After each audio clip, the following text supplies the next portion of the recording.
Good morning friends, welcome back to our channel. নতুন একটা ব্লগে আবারও তোমাদেরকে অনেক অনেক ভালোবাসা আর স্বাগত।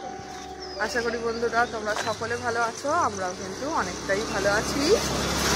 আর অনেকটা ভালো আছি, আর আজকে একটু দুঃখ হচ্ছে, বাড়ি ফিরে যেতে হবে। আর এখন ঘড়ির কাঁটা 5:30। তো এখন আমরা যাচ্ছি মোহনায় একটুখানি ঘুরতে, তারপরে এসে তো সব কিছু প্যাকিং করে বাড়ি ফেরার পালা। আমাদের হচ্ছে কটায় ট্রেন? 10:30টায় ট্রেন, 10:35। হ্যাঁ। তো চলো সাথে চলো, এবার মোহনায় নিয়ে যাই তোমাদেরকে। আমরা বেরিয়ে পড়লাম মোহনায় যাওয়ার উদ্দেশ্যে। ওল্ড দীঘা থেকে মোহনায় আমরা শেয়ারে টোটো ধরেছি, তো মাথা পিছু 20 টাকা করে নিল। তো এরকম একটু বার্গেনিং করে নেবে, তাহলে একটু কমের মধ্যেই হবে। আর চলো এই সুন্দর দৃশ্য দেখতে দেখতে আগের ভিডিওতে যারা নতুনরা কমেন্ট করেছে তাদের নাম বলি। Me and my twin baby, Anu lifestyle, Ushnish Haldar blog, Piyali Jibon Katha and Bengali blog থেকে খুব সুন্দর তোমরা কমেন্ট করেছো, তার জন্য অনেক অনেক ভালোবাসা তোমাদেরকে। আর দেখো, আগে তোমাদেরকে একটু মাছের বাজারটা শেয়ার করছি। এখানে কত ধরনের যে মাছ এসেছিলো, আমি তো অর্ধেক মাছ তো চিনি না, দেখে তো আমি হাঁ হয়ে গেছিলাম। আর পুরো কত টলেরে করে শুধু মাছ আসছে। আর দেখো এখানে কাঁকড়াও তোমাদের সাথে শেয়ার করছি, প্রচুর ধরনের মাছ ছিল, আমি তো অর্ধেক মাছের নামই জানি না। তো তোমরা দেখো, এখান থেকে প্রচুর মানুষ তো মাছ কিনে নিয়েই যাচ্ছিল। আর দেখো তোমাদের সাথে অল্প বিস্তর একটুখানি শেয়ার করে দিলাম। প্রচুর মাছ ছিল, প্রচুর মাছ, দেখে আমি তো অবাকই হয়ে গেছিলাম, এত ধরনের মাছ আছে। আমি তো সত্যি অর্ধেক মাছ তো চিনি না। তো চলো এইবার চলে এলাম মোহনাতে, যেখানে নদী সমুদ্রের সাথে মিশেছে, অসাধারণ জায়গা। চলে এসেছি বন্ধুরা মোহনাতে, অসাধারণ দৃশ্য। যেটা মেন ইয়ে ছিল, সানরাইজটা দেখবো ভাবলাম, তো সানরাইজটা দেখা গেল না, মেঘলা ছিল। সূর্য এখন উঠে গেছে, তোমাদেরকে একটু দেখিয়ে দিই। ওই যে তোমরা দেখতে পাচ্ছ ছোট্টি সূর্য অনেকটাই উঠে গেছে, মেঘলা আছে তাই এখন বোঝা যাচ্ছে না। দেখি মোহনার যতটা কাছে যাওয়া যায় ততটা যেতে পারি, আমরা যাই এখন।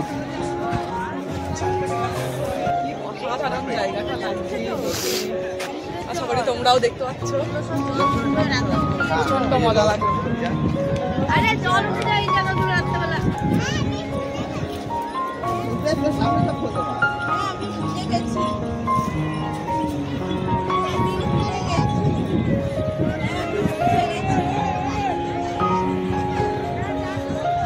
একদিকে সমুদ্র উত্তাল হয়ে আছে, আর একদিকটা পুরো একদম শান্ত, অসাধারণ জায়গা।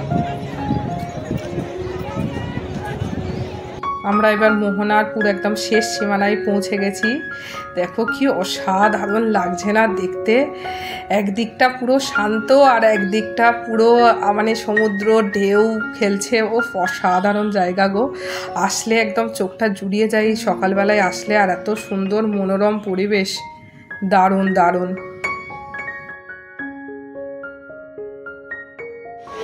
এই যে অনেক পাহাড় অতিক্রম করে আমি নিচে নেমেছি, প্রচুর পাথর গো। আমি তো ভাবছিলাম উল্টে না পড়ি, তো আলটিমেটলি আমি নিচে নামতে পেরেছি সমুদ্রের কাছে। একদম নিজের চোখে একটুখানি দেখে নিচ্ছি, ভীষণ ভালো লাগছে। কিন্তু মনটা সত্যি খারাপ হয়ে যাচ্ছে যে আজকেই চলে যেতে হবে। কিন্তু এখানে এসে জানো তো একটা সমস্যা হয়েছিল, যে দুদিনই জোয়ার পেয়েছি আমরা, ঠিক আছে? তোমাদের বলা হয়নি, ভুলে গেছিলাম যে দুদিনই জোয়ার পেয়েছি আমরা। ওল্ড দীঘা নিউ দীঘা দুটোতেই স্নান করতে পারিনি। কালকে একটুখানি উদয়পুর চলে গেছিলাম, তো ওখানে গিয়ে আমরা স্নান করতে পেরেছি আলটিমেটলি। কি বলবো, আমাদের কপালেও সাথ দেয় না। তো যাই হোক, এখন একটুখানি এনজয় করছি, বেশ ভালো লাগছে। প্রচণ্ড মনে হচ্ছে একটু সমুদ্রে নেমে পড়ি, কিন্তু এখন আর নামানো যাবে না। এই যে আমরা এখন এবার বসে একটুখানি চা খাবো, তারপরে ব্রেকফাস্টটা সেরে একবারে হোটেলে ঢুকবো, ঢুকে সমস্ত কিছু গোছ গাছ করে তারপরে আবার বেরিয়ে যেতে হবে। এখন হচ্ছে এখানে চা খাওয়া হচ্ছে টি টাইম। টি টাইমের মনে হচ্ছে যতক্ষণ একটুখানি সমুদ্রে আছি তাও তো মনে হচ্ছে একটুখানি আছি, আবার চলে গেলে মনটা খারাপ হয়ে যাচ্ছে।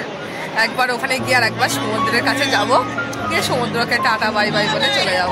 এই যে আমাদের লুচি চলে এসেছে। আজকে হচ্ছে আমাদের বাইরে থেকেই খাওয়া হচ্ছে, হোটেলের খাবার আর খেতে ইচ্ছা করছে না, এবার আমরা বাইরের খাবারটাই খাই। এই যে আমরা চলে এসেছি এখন মোহনা থেকে, আবার সেই ওল্ড দীঘায় হোটেলে ঢোকার আগে দেখবা এবার মনে হলো এক শেষবারের মতন একটা সমুদ্রকে দর্শন করে যাই, আবার তো কবে আসবো জানি না। তো এই যে চলে এসেছি আবার সমুদ্রেতে, একটুখানি টাইম কাটিয়ে তারপর আমরা হোটেলে ফিরে যাবো, কারণ হাতে সময় নেই বেশি। বিভৎস মন খারাপ হয়ে যাচ্ছে, তোমাদের আর কি বলবো। তো চলো আমি একটুখানি উপভোগ করে নিই, তারপরে হোটেলে ফিরে যেতে হবে।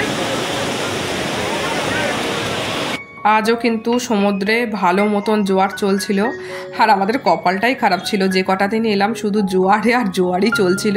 দেখো সমুদ্র কতটা উত্তাল হয়ে উঠেছে, দেখে কিন্তু বেশ ভালো লাগছে আর মন খারাপটাও হচ্ছে। এই যে বন্ধুরা আমরা পুরো রেডি, এবার হচ্ছে বেরিয়ে যাব ট্রেন ধরার জন্য। মন খারাপ হলেও এখন এই রুমটাকে টাটা বাই বাই বলে চলে যেতে হবে। সেই পুরীতে বেরিয়েছিলাম, মানে পুরীতে ঘুরতে গেছিলাম, তারপরে আবার দীঘাতে এই সমুদ্রেতে আসা হলো। এক বছর হয়ে গেছে, আর কি করা যাবে, আবার দেখা যাক কবে ঘোরা। এই ঘোরা বেড়ানো তো সবসময় লাইফের পার্ট। তো চলো এবার বাড়ির দিকে রওনা দেওয়া যাক। আমাদের হোটেলটা কিন্তু দারুণ ছিল, আর হোটেলের যে প্রাইসটা তোমাদেরকে বলেছিলাম সেটা কিন্তু সিজনের উপরে ভ্যারি করে, সেটা একটু জিজ্ঞেস করে নিও। এই যে বন্ধুরা আমরা স্টেশনে চলে এসেছি। ট্রেনটা 10:30টায়, 10:35-এ, কিন্তু ট্রেনটা যে হাওড়া থেকে যে ট্রেনটা ছেড়ে আসে সেই ট্রেনটাই লেট আছে আজকে, সেটাই 11:15টায় ঢোকার টাইম দেখাচ্ছে। তারপরে দেখা যাক কটায় ছাড়ে, কতক্ষণ বাদে। আমাদের তো টিকিট বুক করা আছে, অসুবিধা নেই, নাহলে এখন স্টেশনে ভালোই ভিড় হয়ে গেছে। মনটা খারাপ আছে তো, আমার আর কোনো কথা বলতে এখন ইচ্ছা করছে না। তো চলো আবার ট্রেনে উঠে কথা হচ্ছে, একবার দেখিয়ে দেবো। হ্যাঁ আমাদের ট্রেন তো চলে এসেছে, এবার ট্রেনে উঠে শুধু বাড়ি যাওয়ার সময় চলে এসেছে। মনটা সত্যি ভীষণই খারাপ হয়ে যাচ্ছে, তোমাদের কি বলবো। আর এই ফার্স্ট টাইম চেয়ার কাটে যাচ্ছি, সেটা একটা এক্সপিরিয়েন্স। বন্ধুরা আমরা ট্রেনে উঠে পড়েছি, আর আজকে ফার্স্ট টাইম চেয়ার কাটে যাওয়া হচ্ছে। ভালোও লাগছে, আবার ভালো লাগছে না, মন খারাপ হয়ে যাচ্ছে। আবারও কবে ঘুরতে আসা হবে, সেই বললাম তো তোমাদের পুরীতে যাওয়া হয়েছিল, তারপরে তার না মাঝখানে দিল্লিতে যাওয়া হয়েছিল, তারপরে এই দীঘাতে আসা হলো। দেখা যাক আবার কবে বড় সড়ো ট্যুর হয় বা কিছু হয়। তো চলো বাড়ির দিকে রওনা দেওয়া, এখন আর কথা বলার মুড নেই একদম, সাথে থাকো। ট্রেন তো চলতে শুরু করে দিল বাড়ি যাওয়ার পথে। তো এখন আর তোমাদের সাথে শেয়ার করছি না, এইটা খুব কষ্টের, আবার পরে দেখা হচ্ছে। বন্ধুরা অতি কষ্টে আমরা এবার হাওড়ায় পৌঁছাচ্ছি, প্রায় 2 ঘন্টার কাছাকাছি লেট হয়ে গেছে ট্রেনটা ঢুকতে। কি আর বলবো, আমরা তো ট্রেনের মধ্যে বসে বসে বোর হয়ে গেলাম। তো আমাদের এরপরে ট্রেন থেকে নেবেই একদম মানে চন্দননগরের ট্রেন রয়েছে, বুঝলে তো, তাই জন্য এখানেই তোমাদেরকে বলে দিলাম, আবার বাড়িতে গিয়ে তোমাদের সাথে আবার কথা হবে, ঠিক আছে? হ্যাঁ, আবার আরো লেট হয়ে যাবে, দেখা যাক ট্রেনটা টাইমে ঢোকে নাকি। সেটাই, তাড়াতাড়ি ঢোকে, সিগনালে দাঁড়ায়, তাহলে চন্দননগরের ট্রেনটা তাড়াতাড়ি পেয়ে যাবো। হ্যাঁ, আর ওটা না পেলে আবার অনেক দেরি হয়ে যাবে। এখন মোটামুটি প্রায় 3:30-এর কাছাকাছি বেজে গেছে, আমরা ধরো এখন আর লাঞ্চ করিনি, তাই জন্য একটুখানি তাড়াতাড়ি করেই চলে যাব। তাই তোমাদেরকে এখনই একটুখানি বলে দিলাম যে এখন হাওড়া ঢুকছে, বুঝতে। তো চলো আবার বাড়িতে গিয়ে তোমাদের সাথে ডিরেক্ট কথা হবে, ঠিক আছে বন্ধুরা? ফাইনালি আমরা চন্দননগর ফিরলাম। সেই সকাল 10টায় বেরিয়েছি আর এখন ঘড়িতে বাজে 5:15। ভাবো লাঞ্চের তো টাইম বেরিয়ে গেছে আর এখন খেয়ে লাভ নেই। আর আমাদের দুজনকে দেখো কেমন সেই রুগ্ন রুগীর মতন দেখতে লাগছে। তো যাই হোক বন্ধুরা, এবার আমাদের একটুখানি রেস্ট নিতেই হবে।